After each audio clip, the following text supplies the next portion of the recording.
आज हम दो चरों वाले रैखिक समीकरण युग्म के बेसिक कॉन्सेप्ट्स और इससे रिलेटेड जो भी टर्म्स हैं उसके बारे में पढ़ेंगे। इस टॉपिक को समझने के लिए एक सिचुएशन देखते हैं। एक दिन मैंने एक फ्रूट शॉप से एक मैंगो और एक एप्पल खरीदा, जिसके लिए दुकानदार ने मुझसे 12 रुपए लिए। मैं घर जाते समय यही सोच रहा था कि दोनों फलों के दाम मिलाकर 12 रुपए हुए तो एक मैंगो और एक एप्पल का दाम कितना होगा। तो इनके एक्चुअल दाम पता करने के लिए मैंने मैथ का सहारा लिया और एक मैंगो का दाम x रखा तथा एक एप्पल का दाम y ले लिया और इसे मैंने इस प्रकार लिखा x + y = 12। और अब मैं x और y की जगह पर अलग अलग वैल्यूज रखकर देखने लगा कि मैंगो और एप्पल के प्राइसेस क्या हो सकते हैं।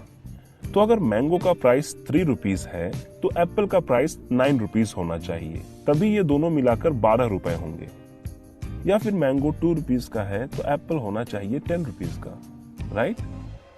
वैसे ही अगर मैं दशमलव में जाऊं और मान लूं कि एक मैंगो है 4.5 रुपीस यानी 4.5 रुपए का, तो एप्पल का प्राइस होना चाहिए 7.5 रुपीस, दोनों मिलाकर होंगे 12।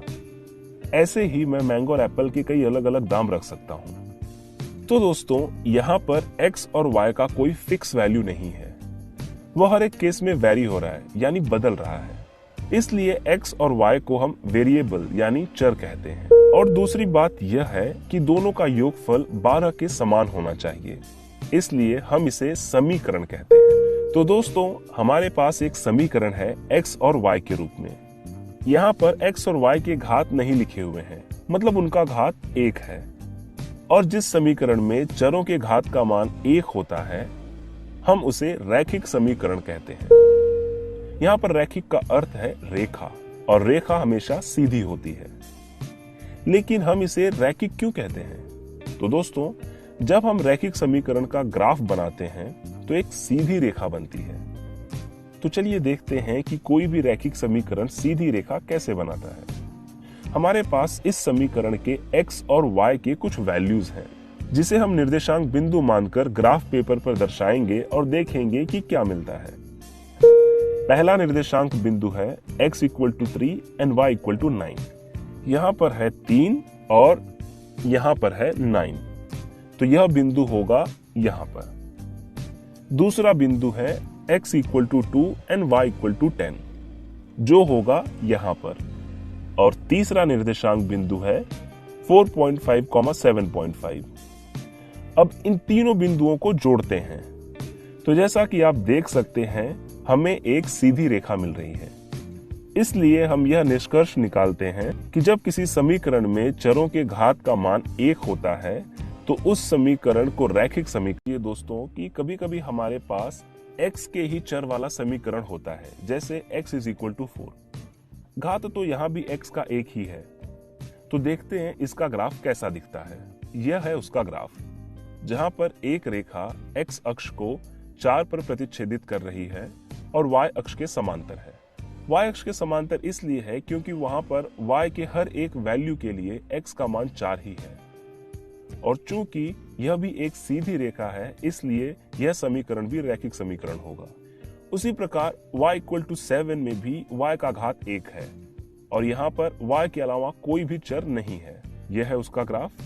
यहाँ पर एक रेखा y अक्ष को 7 पर प्रतिच्छेदित कर रही है और x अक्ष के समांतर है। यह भी एक सीधी रेखा है और इसलिए यह समीकरण भी रैखिक समीकरण है। एक समीकरण में चरों की संख्या कितनी भी हो सकती है, लेकिन अगर चरों के घात का मान या वैल्यू 1 है तो वह समीकरण एक रैखिक समीकरण ही होगा। दूसरी बात यह है कि अगर समीकरण में चरों के घात 1 से ज्यादा होते हैं, जैसे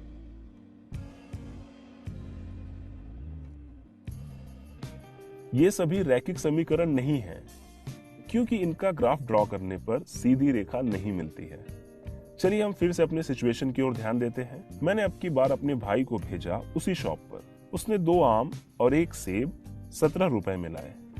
हमने मैंगो का दाम x रुपए और एप्पल का दाम y रुपए रखा था। उस हिसाब से समीकरण होगा 2x + y = 17। यहाँ पर फिर से एक रैखिक समीकरण मिलेगा। दोस्तों, यदि हमें इन दोनों चरों x और y की वैल्यूज पता करने हैं तो हमें 2 समीकरण हल करने होंगे। चूंकि हम दो समीकरणों को एक साथ हल कर रहे हैं, इसलिए इसे रैखिक समीकरण युग्म कहते हैं, पेयर ऑफ लीनियर इक्वेशंस। एक बात का ध्यान दीजिए कि समीकरणों को हल करना तभी पॉसिबल होगा जब चरों की संख्या समीकरणों की संख्या के बराबर हो। जैसे यहाँ पे दो चर हैं x और y और दो समीकरण भी हैं, तभी इन चरों का मान पता करना संभव है। और किसी भी समीकरण के युग्म को हल करने का मतलब है चरों के मान पता करना। हम x + y = 12 का ग्राफ देख ही चुके हैं। अब 2x + y = 17 का ग्राफ देखते हैं।